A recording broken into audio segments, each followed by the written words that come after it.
Ladies and gentlemen, please welcome back National Council President and CEO, Linda Rosenberg.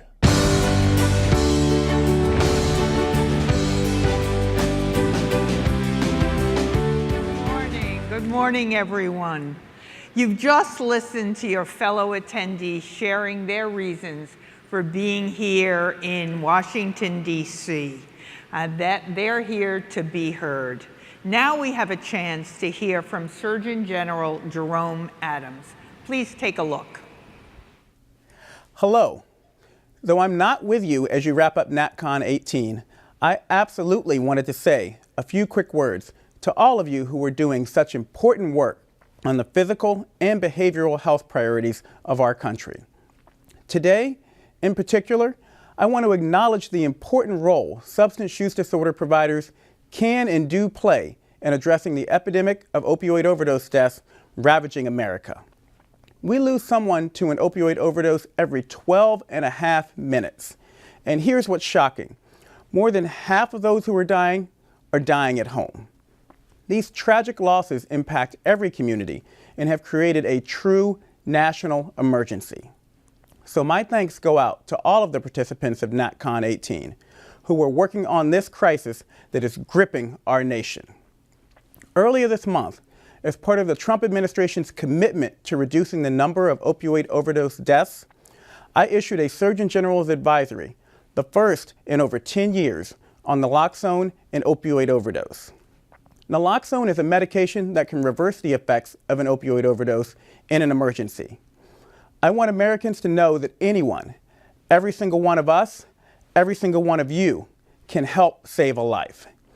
Expanding the use of the overdose-reversing drug naloxone is a key part of the department's response to the opioid crisis, along with effective prevention, treatment, and recovery programs for opioid use disorder.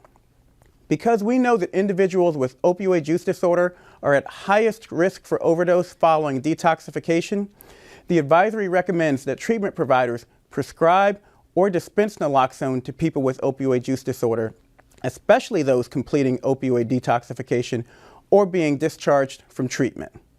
With the potential for this intervention to save so many lives, I'm thrilled to hear about the efforts emerging across the country to increase naloxone awareness and access.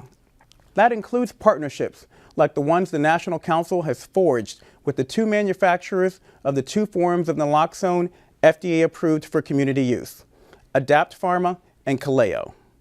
We need bold actions like this from all sectors of society at this critical time in the epidemic. The partnerships you are forging at NatCom and across our country are going to save lives and enable our country to defeat this crisis. So thank you for all that you do, and keep up the good work. Thank you, Dr. Adams.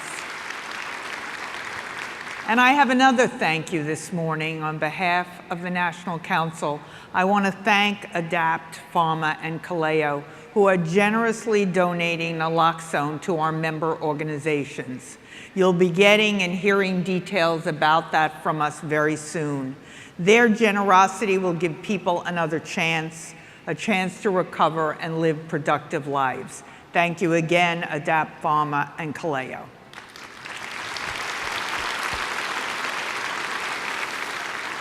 I also want to announce, for those of you who may not have been at the Mental Health First Aid Summit, that we've added the administration of naloxone to the Mental Health First Aid curriculum.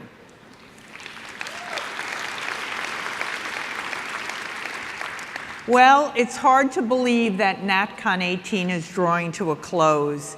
It goes by so quickly, and we so much enjoy being able to interact with all of you. But we're not closing with a whimper. Before we welcome our keynote speaker, I want to take a moment, though, to acknowledge our 2018 Excellence in Advocacy honorees, who certainly don't whimper, they actually roar.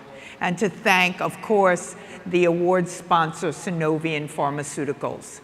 Connie Peters is our honoree for Excellence in Individual Advocacy. Our Excellence in Advocacy by an organization is the Florida Alcohol and Drug Abuse Association. The honorees for excellence in advocacy by an elected official are Kansas state lawmakers Kathy Wolf Moore and Jim Tenning. Please give all our excellence in advocacy honorees a hand.